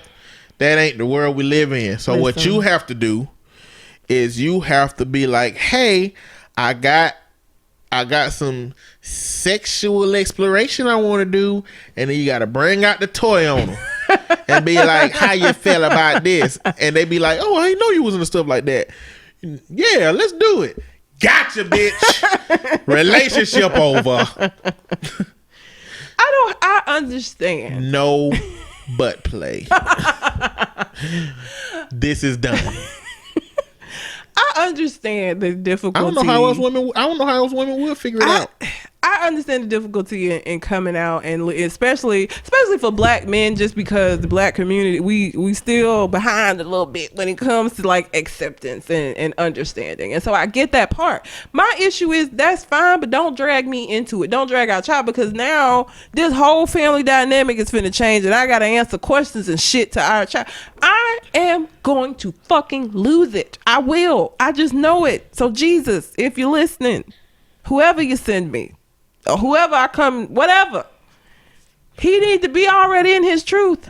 How did we get here? Hold on, Roseanne. Oh, your problematic post and your post. ideas about gay people. Yeah. Changing. So I had so I went to work in North Carolina, and I used to say stuff like "that's gay," okay. not really knowing the implications that it meant. But it meant, when I said it, I was throwing a whole culture under the bus to indicate that something was going on that I did not like. Yes. And so I was working with a guy that I didn't know was gay, which didn't make a difference to me because I didn't think "that's gay" was connected to homosexuality. But I said, "That's gay." And he said, "No, it's not." And I was like, and the way he said it was in an offended manner. And from that day on, because I valued that person, and that moment helped me realize that I was saying something that was offensive to people. And when I stopped saying it, I still thought it. And it took a while to stop thinking it and take it out of my, dialogue so that I don't say something that offend people, So I actually made a post about that. I said that I justified my problematic behavior by saying that anything that is gay is an acronym that means going against you. So if it goes against your desires, then that's gay. That's what I had in my post. Like, I tried to justify my own bullshit. You reached down deep for that justification, didn't you? I'm just Jesus. Yeah, acronym and all. But that's what it looks like when you aren't grown. Yeah. In the way that you can be, and when you start growing and when you show growth, I think that is something that should be acknowledged. Yeah. Now, Roseanne just did what she's done, and the way that she is responding to it is not indicating that she is trying to grow from it. Nope. But who knows? 5 years from now, 10 years from now, Roseanne could have learned a lesson that has helped her grow from what she knew of race and what she knew to say of race, and the consequences that she can get from. Because even if Dave Chappelle, because Dave Chappelle is a strong advocate for not being able to censor comedy. Yes. Strong advocate for it. Yeah. I mean, he talk about trans stuff all in his comedy show. And to be honest, I think that he framed his comedy show the way he did to show support for the trans community to a degree. Because in his last stand-up, he told a whole joke about, meeting a trans person or meeting somebody that he was dancing with all night, and when the lights came on, he realized they was trans, and the joke ended up with them still going home together. He was like, well, we've been dancing all night. What's the point of stopping? Type situation. So, I mean, I think he crafted that show because of that, like that.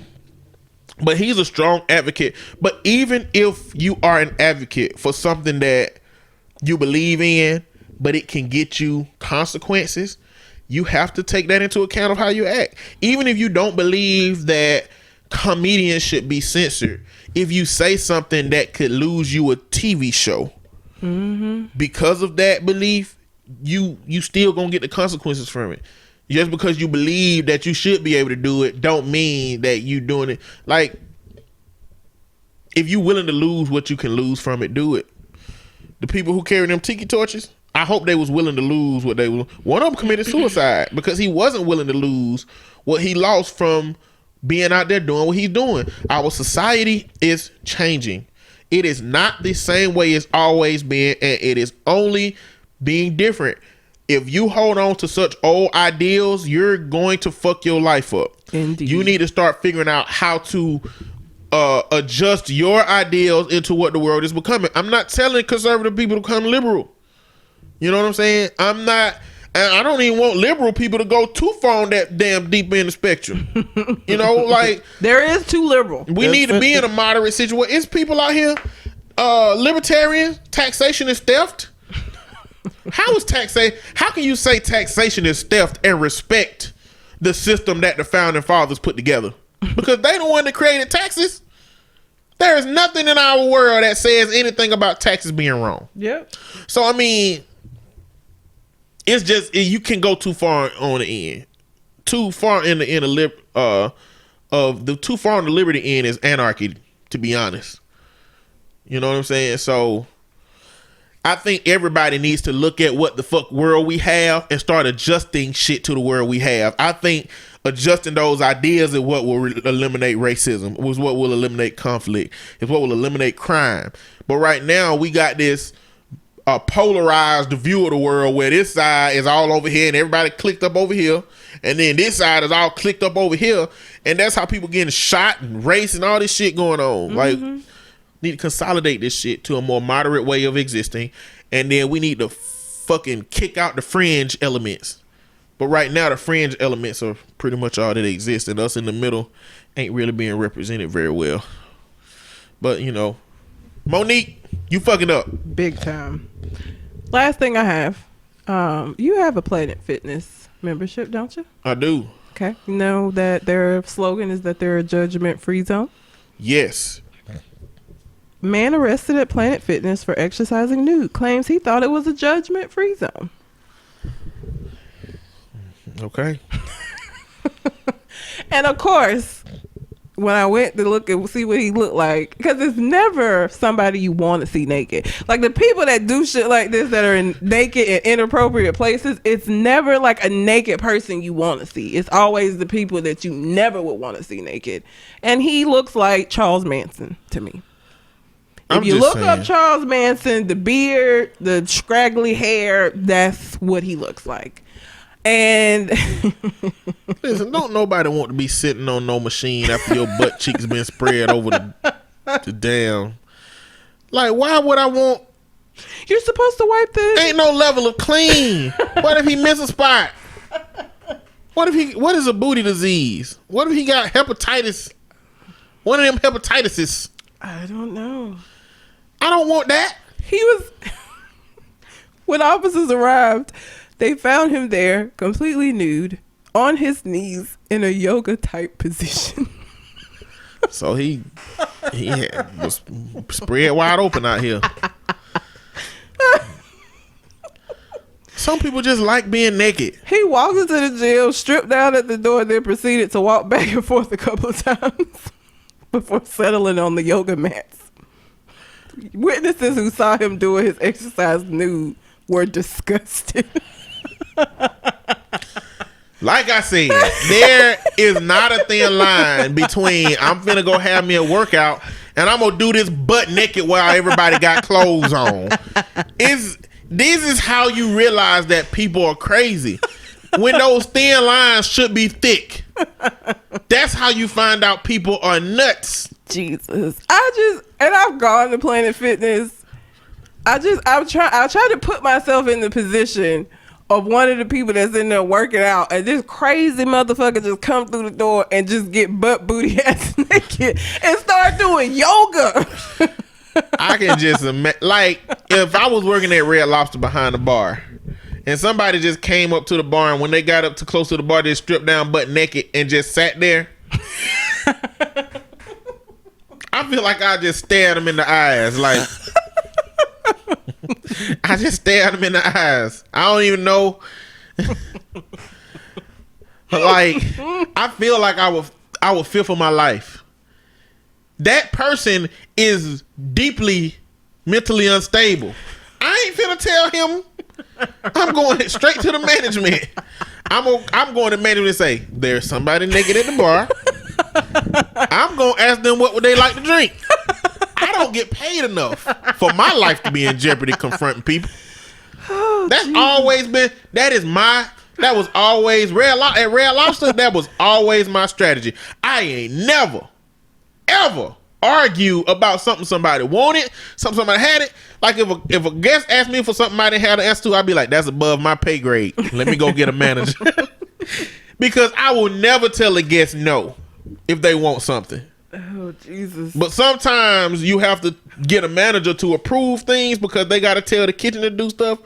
I'd be like, that is above my pay grade. Let me go get a manager. Especially with conflict. Like, we had a manager in Montgomery. It was this dude going off in him, and he was like, he told somebody to go get Thomas out of the kitchen. Thomas came up there and said, I ain't finna get my ass whooped for this man. He was like, I live in the community with these folks. I'm finna go back to these dishes. You know what I'm saying? Like, what did he think I was finna do? You better call the police. And that's what they did. Because, so, this is a situation in which I applaud whoever was the one that was like, I'm not finna go fuck with him in his yoga pose. I'm just gonna call the police, because he obviously mentally unstable at this point. So exactly, I ain't finna say shit. I'm gonna dial 911 and be like, there's some naked man here working out doing yoga.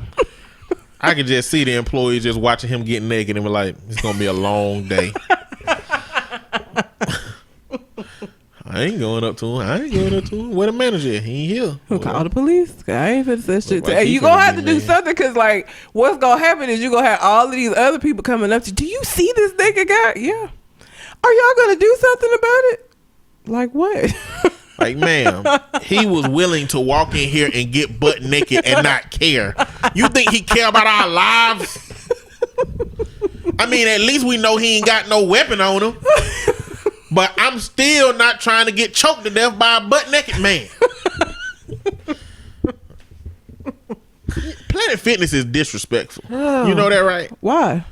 Planet Fitness is for the person who gonna have a membership and not really work out, but when you actually go to work out, they're gonna have cupcakes at the front. That's rude as fuck. Or pizza. That is rude as fuck. It's disrespectful. It ain't a real workout place. It's a place to keep you as a member. That is so fucked up. I'm gonna eat the calories I just burned off in pizza now. Thanks. You just don't realize how evil it is. People be like, oh, that's nice. No, it isn't. That's disrespectful and rude. Not at all. No. It is very disrespectful. disrespectful. I not came in here and worked out. I just re-ate the calories in pizza and cupcakes. Jesus. So, Ving Rhames. Oh. You know Ving Rhames, don't you? Rhames. You know what? He got raped in Pulp Fiction. I was just gonna say that is his most memorable role, and I hate that. I hate when I hear his name. No, he got another most memorable role. Holiday Heart. I mean, no. Baby Boy. Oh yeah. When he was jumping through the kitchen, banging Tyrese's mama. Like, I don't even know why they put that scene out there. That movie came out while I had a stepdaddy. It was disrespectful. Don't act like your pops and your mama wasn't on that. I don't think they, like, after they made My Little Brother, I feel like them niggas ain't touched each other since. They hate each other. I feel like William, 29, I feel like 29 years ago was the last time they had sex with each other. So did that make William the reason they hate each other? No, I think that they already was hating each other, and just at that point, I guess it was just like, fuck it. I don't know.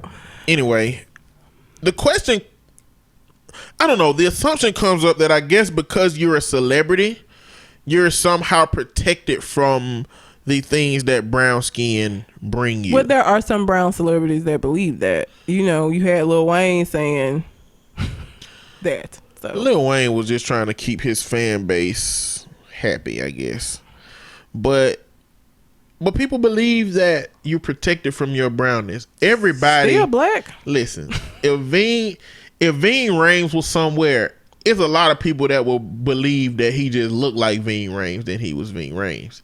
But what happened was There's a lot of white people who ain't gonna know who Ving Rhames is. But what happened with Ving Rhames is that he was in an interview. I guess it's because of Mission Impossible, the new Mission Impossible, and they asked him, you know, what was his thoughts about race and whether it impacted him in his life. And he said just this year, he had one of his neighbors call the police on him at his house, reporting that a big black man broke into the house next door. Broke into his own house. Yeah, Oh, he okay. said 5 police officers showed up, and the captain recognized them and was like, "No, okay, everybody, put your guns down." But he opened the door to a gun in his face. This year, a celebrity. Ain't no telling what neighborhood this is. This got to be a good. And apparently, they questioned the neighbor and they denied making the call, knowing that all of that is recorded. I was just finna say, how stupid are you that you don't know that 911 is recorded? But what Ving Rhames was worried about is if it was his son and he who came to the door isn't with a famous. controller in his hand, Yeah, his son or a ain't cell famous. phone in his hand, like, or if it's just somebody else who wasn't Ving Rhames, or if that captain wasn't there and nobody recognized who he was. It in so many ways could have turned out bad. Why do so here's It's all white people. these alt white people. Here's my problem with this. Ving Rhames probably did not just move into this house on yesterday. And so if that's the case, then he's been your neighbor and you have seen him enough to know he lives there. You see him go into this house and you call the police and say a big black man broke into the house next door. Did he kick the door in or did he put his key in the thing and turn it? Like, that's my problem with shit like that. Is like, how long has he been living in this neighborhood? You know what I'm saying? And you my neighbor. I can't even be at peace at home because my neighbor doing bullshit. The fuck? It's ridiculous. So- Then you gonna say you didn't do it. But you do not 911 work. Soon as they pick up your call, your address loads into the thing. And your voice is recorded. And what you said is recorded. So how are you gonna say you didn't do it, sir or ma'am? I don't know. It's Stupid. That is just terrifying. I can't do shit while black. Can't live in my house. Can't go to the pool. Can't go barbecue in a park. I've Can't talked do a about lot this of on the things. show before, but you know, I work in the community. I work with foster kids. The people who typically adopt foster kids or have foster kids in their home are homes that are capable of accommodating multiple children, and is usually a 2-parent household. In the county I work in, most of those foster parents are white families because, you know, they are the families that, well, the county is predominantly white, and then they are more financially capable than the black people in the county to do that. So when I'm dealing with foster kids, they're mostly white, and which means I have to go to communities that have 4 and 5 bedroom houses that are pretty nice communities that are pretty expensive.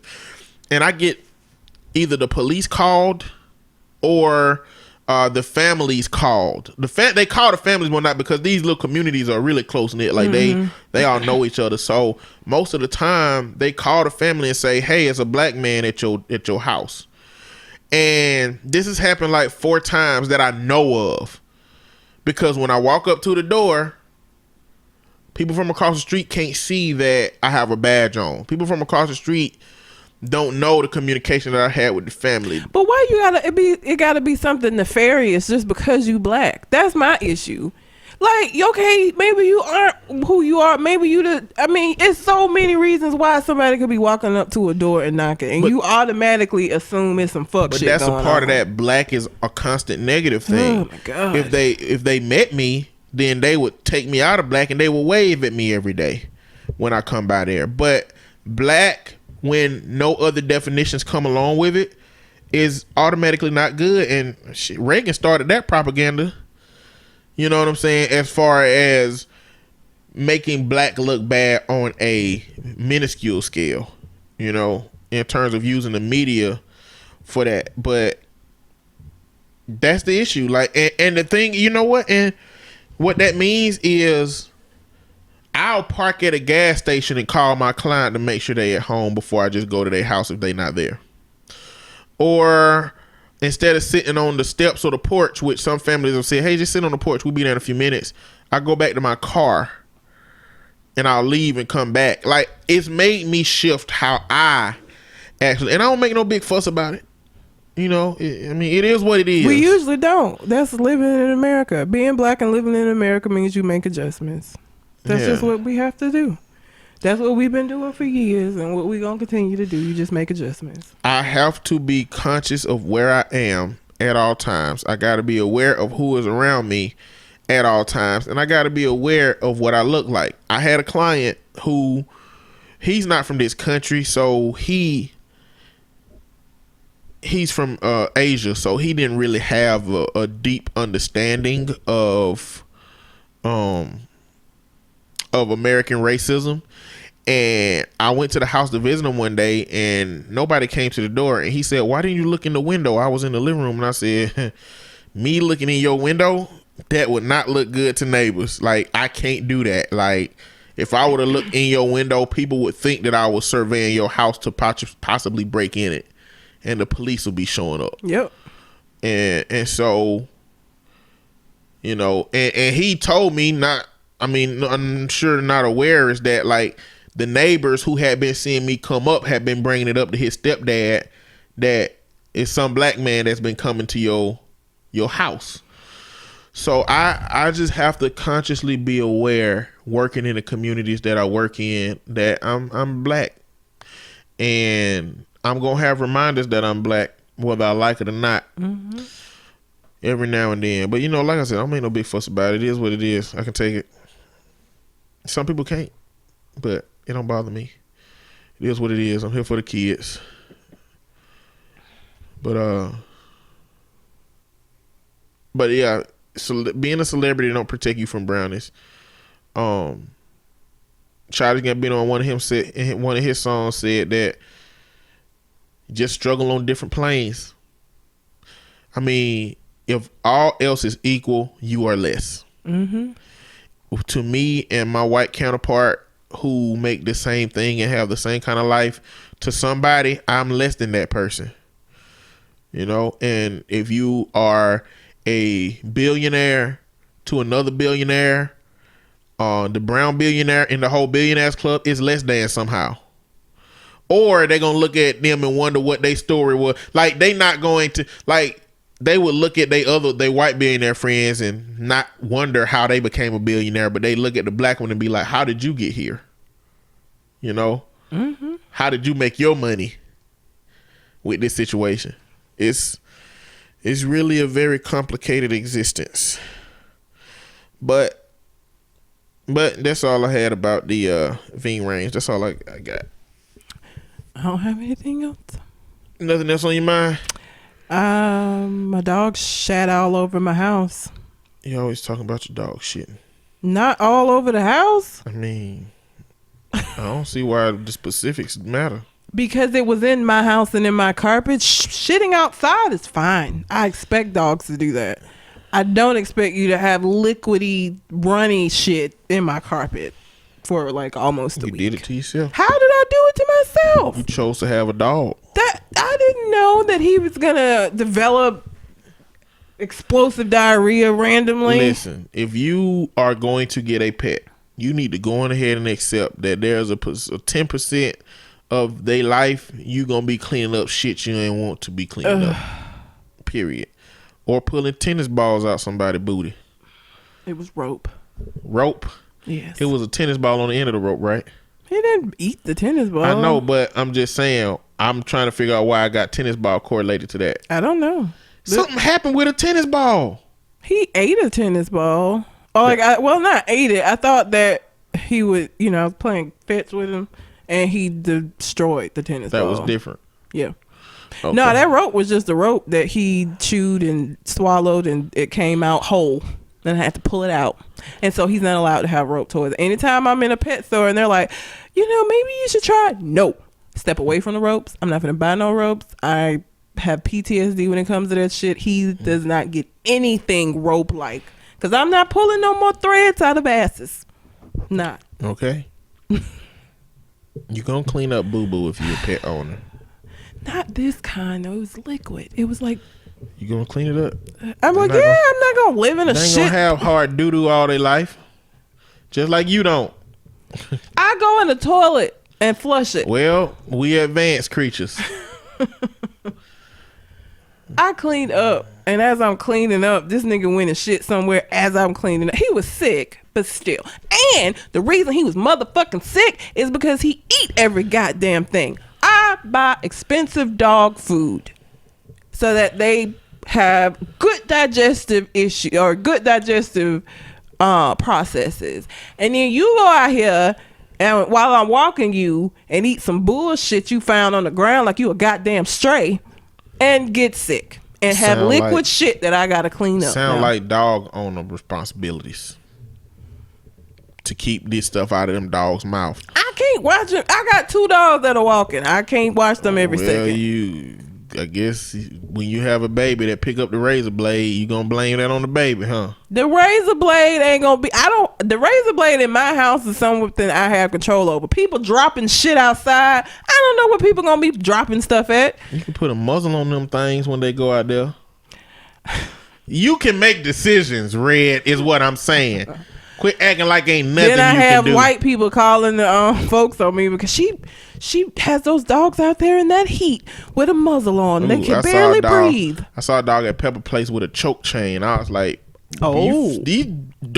one of these dog owners gonna get you. Oh yeah, hell yeah! Pepper Place is full of people with dogs. It was one of them bad choke chains too. It ain't one that it ain't the ones that just kind of tighten up. It's the one that had the metals prongs that dig into That's dig so into it. mean. I was like, I ain't finna be the one, but one of these dog owners that see that choke chain, they gonna get your ass. Yep, I would have probably been one of those people. Don't get the goddamn dog. If you can't control it without almost killing it, then you don't need the dog. This the only way you can keep Fido calm, then you don't need Fido. That's an error on your part as an owner. How do you keep your kids calm if that's the case? God, I hate to see what the child. Oh my God. Jesus. Anyway, if nothing else on your mind, until we con the next conversation, We out. holla.